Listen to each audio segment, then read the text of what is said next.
ಬಹುರ್ವೀಹಿ ಸಮಾಸ ಎಂದರೆ ಎರಡು ಅಥವಾ ಹೆಚ್ಚು ಪದಗಳು ಸೇರಿ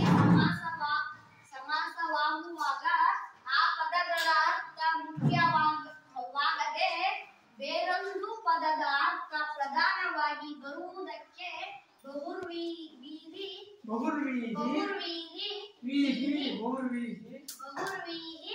ಸಮಾಸ ಎನ್ನುತ್ತೇವೆ. ಉದಾಹರಣೆ,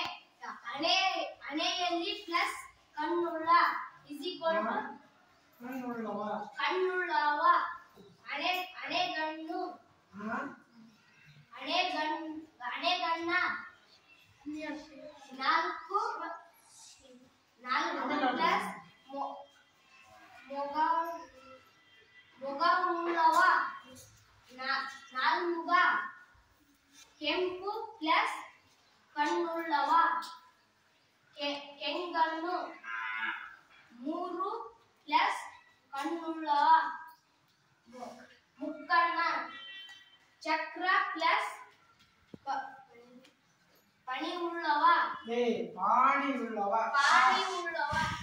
ಚಕ್ರಪಾಣಿ,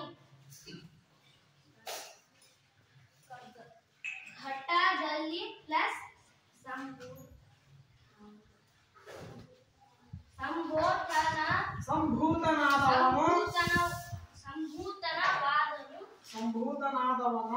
ಸಂಭೂತವಾದವನು,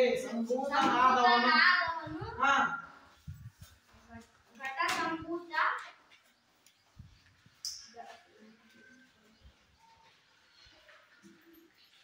ಗಂಡಿ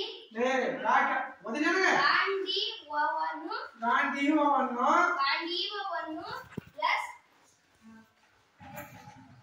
ಪಡೆದವನು, ಗಾಂಡೀವಿ, ಶಿವ, ಹಣೆಗಣ್ಣ ಅಂದರೆ ಶಿವ, ನಾಲ್ಮುಗ ಅಂದರೆ ಬ್ರಹ್ಮ, ಕೆಂಗಣ್ಣು ಎಂದರೆ ಶಿವ, ಮುಕ್ಕಣ್ಣ ಎಂದರೆ ಶಿವ, ಚಕ್ರಪಾಣಿ ಎಂದರೆ ವಿಷ್ಣು, ಘಟ ಸಂಭೂತ ಎಂದರೆ ದ್ರೋಣ, ಗಾಂಡೀವಿ ಎಂದರೆ ಎಂದರೆ ಅರ್ಜುನ.